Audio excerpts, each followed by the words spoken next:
میں ہوں حفیظ اللہ گیلانی، آپ کی خدمت میں صغیر ہند و پاک لے کر اپنی ایک اگلی قسط کے ساتھ آپ لوگوں کو سلام پیش کرتا ہوں۔ پچھلی نشست میں ہم نے بر صغیر ہند و پاک کی چند ایسی شخصیات کا تذکرہ کیا تھا جنہوں نے مذہبی طور پر ہندوستان کی تاریخ پر اپنے گہرے اثرات چھوڑے تھے۔ آج ہم سیاسی طور پر اثر انداز ہونے والی ایک شخصیت کا تذکرہ کریں گے جو ویسے بھی ایک دیومالائی شخصیت ہے، اور صرف اس کا یہ نہیں ہے کہ اس نے بر صغیر ہند و پاک پر حملہ کیا اس وجہ سے ہم اس کا تذکرہ کر رہے ہیں، بلکہ ہم اس کی شخصیت کا اس وجہ سے بھی آج تذکرہ کر رہے ہیں کہ لوگ اس کی شخصیت کے بارے میں بھی ضرور جاننا چاہتے ہوں گے۔ یہ شخصیت ہے 356 قبل مسیح میں پیدا ہونے والی ایک شخصیت سکندر اعظم، جسے الیگزینڈر دی گریٹ، سکندر مقدونی یا سکندر یونانی بھی کہا جاتا ہے۔ مقدونیہ کی ایک چھوٹی سی ریاست جس کا حکمران فلپ دوئم تھا، اس کو فلپ دوئم بھی کہا جاتا ہے، کئی کتابوں میں اس کا نام فیلکوس کے نام سے بھی آیا ہے۔ تو نام کے لیے میں نے پہلے بھی بتایا ہے کہ بہت مختلف ہوتے ہیں، لیکن زیادہ تر کتب میں اس کو فلپ دوئم کے نام سے ہی یاد کیا گیا ہے۔ فلپ دوئم جو مقدونیہ کی سلطنت کا حکمران تھا، اس کے ہاں 356 قبل مسیح میں سکندر اعظم کی پیدائش ہوئی۔ خود فلپ دوئم اس وقت اپنی ایک چھوٹی سی ریاست ہونے کے باوجود ایک نہایت منظم اور تربیت یافتہ فوج کا اس نے ایک دستہ تیار کر رکھا تھا، جس کی وجہ سے اس نے اپنے ملک کو وسعت دینے کے لیے شمالی علاقہ جات پر پہلے حملہ کیا اور ان کو فتح کر لیا۔ اس کے فتح کرنے کے بعد اس نے جنوبی علاقہ جات میں حملے کیے اور جنوب کی کافی ریاستوں کو اس نے فتح کر لیا۔ لیکن اس جنگ و جدل کے دوران بھی وہ اپنے بیٹے کی تعلیم و تربیت سے غافل نہیں رہا، اور اس نے اس وقت کے معروف فلسفی ارسطو کو اپنے بیٹے کا اتالیق مقرر کیا، جو اپنے دور کا ایک معروف دانشور اور سائنسدان تھا۔ تو جس کی تعلیم و تربیت ارسطو جیسا فلاسفر اور دانشور کر رہا ہو، تو ضروری بات ہے اس شخص کی، اس بچے کی شخصیت پر بھی نہایت گہرے اثرات مرتب ہوئے ہوں گے۔ بدقسمتی سے ابھی سکندر اعظم کی عمر صرف 20 سال ہی تھی کہ اس کے باپ کو 45 سال کی عمر میں قتل کر دیا گیا۔ اس کے ایک محافظ نے ہی ایک سازش کے تحت اس کو قتل کر دیا۔ اب ہم اس بات پہ بحث نہیں کرتے کہ وہ سازش کیا تھی، کیونکہ اس سے ہماری بات اور زیادہ آگے چلی جائے گی، لیکن اتنی بات ہے کہ اپنے باپ کے قتل ہونے کے بعد سکندر اعظم کو اپنا تخت و تاج حاصل کرنے کے لیے کوئی زیادہ تگ و دو نہیں کرنا پڑی، اور وہ اپنی حکومت کا حکمران بن بیٹھا۔ 20 سال کی عمر میں جب اس نے اپنے باپ کا تخت و تاج سنبھالا، تو وہ ریاستیں جنہیں اس کے والد نے شمال میں اور جنوب میں فتح کیا تھا، انہوں نے سمجھا کہ یہ کل کا بچہ ہے، تو اس کے آگے ہم کیوں اپنا سر تسلیم خم کریں۔ انہوں نے بغاوت کر دی، لیکن سکندر اعظم نے کہا کہ میں اپنے باپ کی ریاست میں سے 1 انچ بھی پیچھے نہیں ہٹوں گا، اور میں اس کی حفاظت کروں گا۔ اس لیے اس نے ان ریاستوں پر حملہ کر دیا، اور اپنے باپ کی طرح اس نے بغاوت کو کچل ڈالا اور شمالی ریاستوں کو اور جنوبی ریاستوں کو دوبارہ فتح کر لیا۔ اس نے اپنی مختصر سی لیکن منظم اور تربیت یافتہ فوج کی جب صلاحیتوں کو پرکھا، تو اس کے ذہن میں ایک خیال آیا کہ اس منظم فوج اور اس تربیت یافتہ فوج کے ذریعے تو دنیا کو بھی فتح کیا جا سکتا ہے۔ چنانچہ 331 قبل مسیح میں اس کے دل میں جب یہ بات آئی، تو اس نے اپنے مشرق میں واقع ایران کی حکومت پر، ایران کی سلطنت پر حملہ کر دیا۔ ایران اپنے دور کی ایک نہایت مضبوط طاقت تھی، فوجی طاقت تھی، اپنی وسعت کے لحاظ سے، اپنی طاقت کے لحاظ سے، اپنے رقبے کے لحاظ سے ایران اس دور کی سپر پاور تھی۔ اس لیے ایران پر حملہ کرنا کوئی بچوں کا کھیل نہیں تھا، لیکن سکندر اعظم نے، جس کے پاس ایک مختصر فوج تھی، اس کے باوجود بھی اس نے کچھ فوج اپنے ریاست کا انتظام چلانے اور اس کو سنبھالنے کے لیے پیچھے چھوڑی اور صرف 35,000 کا لشکر لے کر ایران پر حملہ آور ہوا۔ ایک عجیب بات ہے کہ اتنی سپر پاور ہونے کے باوجود ایران کی افواج سکندر اعظم کی فوج کے سامنے جم کر ڈٹ کر مقابلہ نہ کر سکیں اور یہ ان کو پے در پے شکست دیتا ہوا، پیچھے دھکیلتا ہوا ایران کے اندر دور دور تک گھستا چلا گیا۔ یہاں تک کہ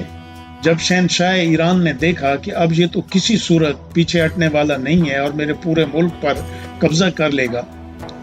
تو اس نے ایک صلح کی پیشکش کی۔ اس پیشکش میں شہنشاہ ایران نے کہا کہ اگر آپ ہمارے ساتھ صلح کر لیں اور ہمیں امن و امان کی ضمانت دیں اور آپ اپنے ملک واپس چلے جائیں، تو اس کے عوض میں اپنی آدھی سلطنت آپ کو دینے کے لیے تیار ہوں۔ اتنی بڑی پیشکش سن کر سکندر اعظم کے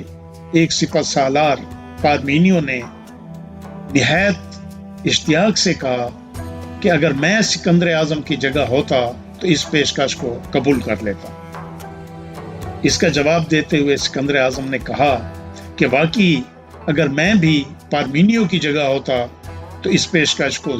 ضرور قبول کر لیتا، لیکن بات یہ ہے کہ میں پارمینیو نہیں، سکندر اعظم ہوں۔ لہٰذا اس نے اس پیشکش کو قبول نہیں کیا۔ یہ مزید آگے بڑھتا چلا گیا، یہاں تک کہ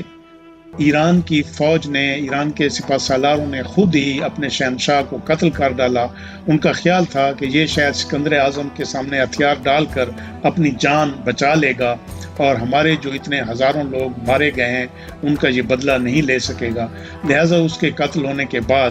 پورا ایران سکندر اعظم کی جھولی میں آ گرا۔ اس کے بعد یہ واپس نہیں ہوا بلکہ یہ مزید آگے بڑھتا چلا گیا۔ مصر کی حکومت جب سلطنت کو اس نے فتح کیا تو وہاں اس کی کوئی خاص مزاحمت نہیں ہوئی، اس لیے ہم اس کا تذکرہ زیادہ نہیں کریں گے۔ ہم چاہتے ہیں کہ زیادہ جلدی اس کو برِ صغیر کی سرحدوں تک لے آئیں، جو ہمارا موضوع ہے۔ ایران کے فتح کرنے اور مصر کے فتح کرنے کے بعد یہ مزید آگے بڑھا، اس نے افغانستان کو فتح کر لیا اور افغانستان کو فتح کرنے کے بعد یہ درہ خیبر کے راستے برِ صغیر ہند و پاک میں داخل ہو گیا۔ پہلے اس نے پشاور کو، اس کے ساتھ نواحی علاقہ جات یہ فتح کیے اور اس کے بعد اس نے ٹیکسلا کی چھوٹی سی ایک ریاست تھی جس کا راجہ امبی کے نام سے مشہور تھا، اس پر حملہ کر دیا، لیکن راجہ امبی نے بغیر مقابلہ کیے اطاعت قبول کر لی۔ اصل میں وہ راجہ پورس سے ناراض تھا جو کہ ہندوستان کا راجہ تھا، اور وہ چاہتا تھا کہ سکندر اعظم اس سے لڑائی کر کے، اسے جنگ کر کے اس سے بھی حکومت چھین لے۔ اس لیے اس نے سکندر اعظم کو راجہ پورس پر حملہ کرنے کی ترغیب دی اور ساتھ ہی 5,000 فوجیوں سے اس کی امداد بھی کی۔ سکندر اعظم یہ فوج لے کر دریائے جہلم کے کنارے پہنچا۔ جہلم کے دوسرے کنارے پر راجہ پورس، جس نے سن لیا تھا کہ سکندر اعظم حملہ آور ہو گیا ہے، وہ بھی اپنی پوری تیاری کے ساتھ دریائے جہلم کے دوسرے کنارے موجود تھا۔ 50,000 اس کی فوج تھی، اس کے 2,000 رتھ تھے اور 2,000 اس کے پاس ہاتھی تھے۔ راجہ پورس اپنے 50,000 سپاہیوں کے ساتھ، جس کو 200 ہاتھیوں اور 200 رتھ کی بھی مدد حاصل تھی، یہ مقابلے کے لیے موجود تھا۔ لیکن دریائے جہلم کی طغیانی کی وجہ سے نہ تو سکندر اعظم آگے بڑھ سکتا تھا اور نہ ہی راجہ پورس میں اتنی ہمت تھی کہ دریا کو عبور کر کے سکندر اعظم پر حملہ کر دے۔ کئی دنوں کے بعد راجہ امبی کی بات سے، راجہ امبی نے جو اس کو مشورہ دیا، اس کے مشورے سے